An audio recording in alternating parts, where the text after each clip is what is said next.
From time to time, it's a good idea to explore tools and what they can do for us. So today, let's explore the Prospek tool. The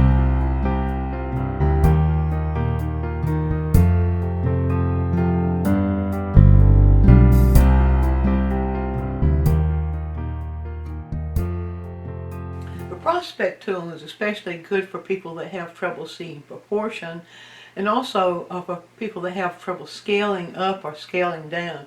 So I want to show you 4 major ways that you might be able to use it to improve your ability to see proportion and to scale up or scale down. First of all, this is the tool, and it's made so that it can give you or enable you to enlarge something by at least 3 times, or to decrease the size of something by 1/3, and I'll show you that in just a moment. It has this really easy ability to adjust the proportions, or to adjust the degree to which you enlarge or decrease the size.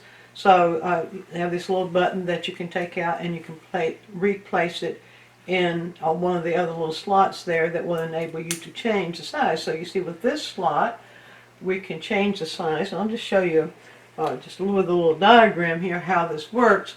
Say if we have something that is that tall, and if we wanted to make it 3 times taller, we could use this to gauge it, and then we go to our drawing and mark it from here to here, and that would make it 3 times taller.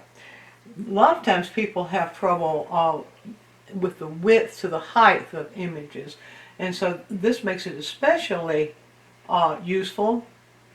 So to do that, you would need to adjust here how much larger you want to enlarge it. That's one way. I'll show you that first. So of course this gives us the width, and so then we would come here to get the width of this thing, and so there you are. Then we would get the height, and the height would be from the edge that we can see to the other edge we could see. So this, you see, this gives us the height, and so we can mark that there and here. And now we have the width. We have the width. Let's go ahead and do this. There we go, like that. So we have the width here to the height here, and then that gives us the correct proportion of width to height, while we at the same time are increasing the size by 3 times of this little image. So proportion is one way that the Prospek tool can serve you very well. Now let's take this away and show you 3 other ways that you might use the Prospek tool. One way is if you do little small studies, but then you would like to enlarge that study into a larger composition, but you feel insecure about getting the proportions of the study or the images that are in the study to the composition, well, you can use the Prospek tool. Now I'm going to change the proportions here. I'm going from 3 times to 2 times. That's just my random choice, but just to show you that you can. Now I have a little study here that I would, let's say if I would like to increase or like to enlarge that to create a larger little painting.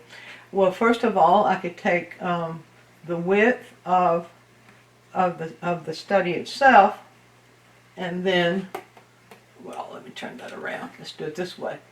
Take the width of the study itself, and then this would be the width or the height of the study, and then I can take the width here. Whoops. Now that's what you have to be careful about these things. You have to be careful that when you take a measurement that you don't then wiggle it when you go back, go to increase its size. And so this then is the width, and so this is the format size. Now I'll show you in just a moment how you could increase that even larger if you wanted to. Now within that format size, I could, leaving this the same, then I could gauge my images. So I can take the edge of the tree here to the edge of the format, turn this around, and I will know then that that tree needs to be placed right here. I could also take the width of the tree itself, like that. Then that gives me the correct proportion of the tree. Let's be sure I've got that. Alright. Correct width or proportion of the width of the tree to the size of the format. And I could continue that way, even down here, where this tree is. I can take that and then turn it here, and I know that that tree would start right there.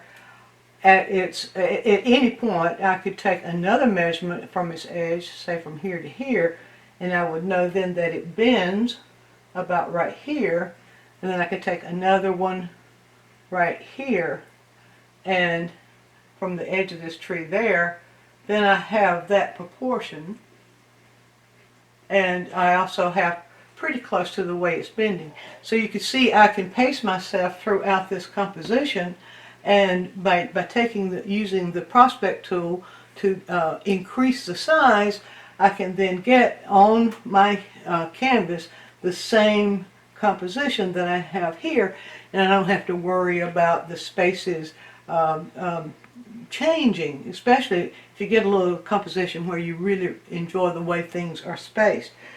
Now there's another thing that you can do. This is a little bit more complex, but it can be done. You know, the question might come then, well, what if I wanted to take that to an 18 by 24, if I wanted to take it really, really big?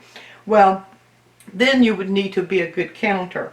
So how you, the way you would do that is to, of course, you would take your width like this, and then count. Now, you could count this way, like 1, 2, 3, 4, however large you wanted it to be.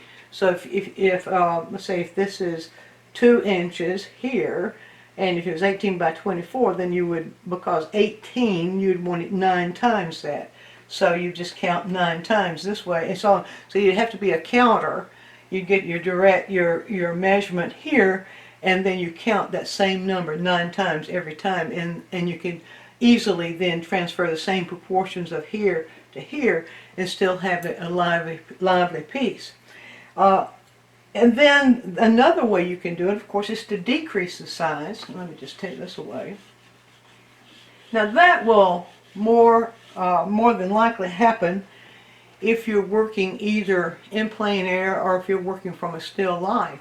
Now if you want to reduce the size of something is much larger, it's closer to you, and you want to reduce the size, then what you can do is to change the end of the Prospek tool. So instead of taking the measurement with the short end, like here, you would take the measurement with the long end like this.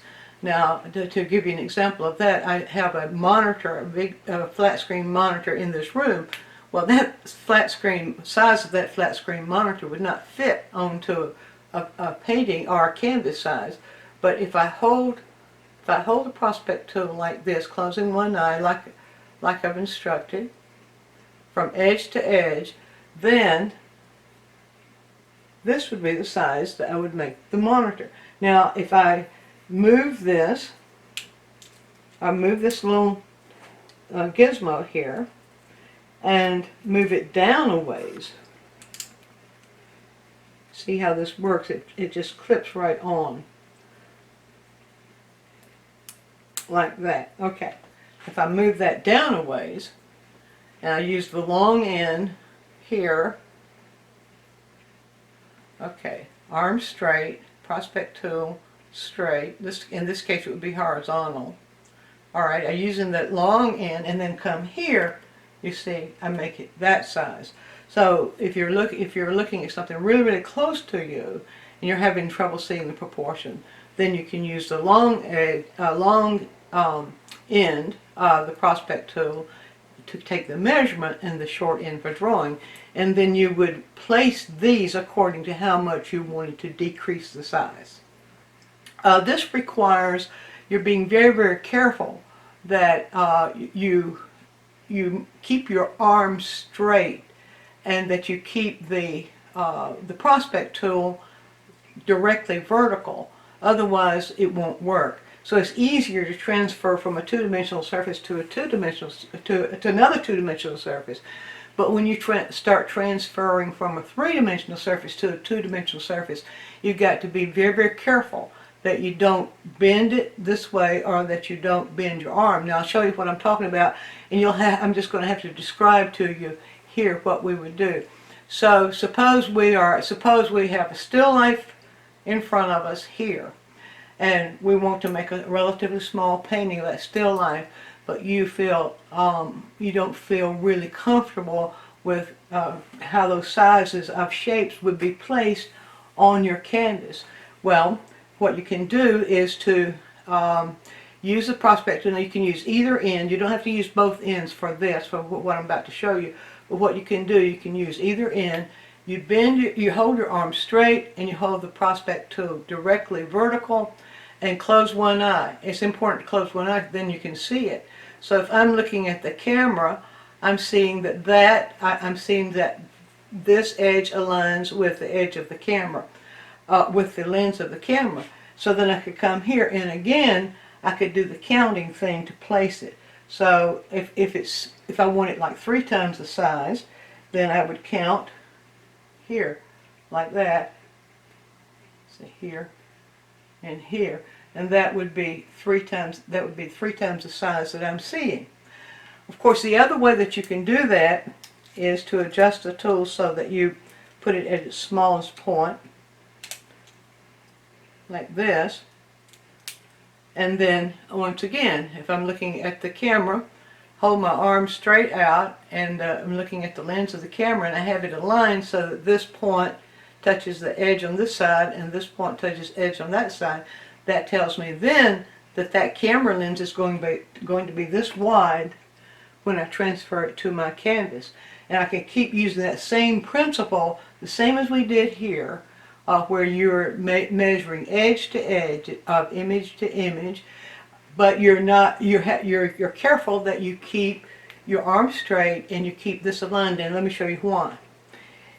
If I'm taking the measurement of the camera, for example, like this, I'm holding my arm straight and I have my Prospek tool straight up and down. If I happen to tilt it this way, it changes the size. If I bend my arm this way, it changes the size.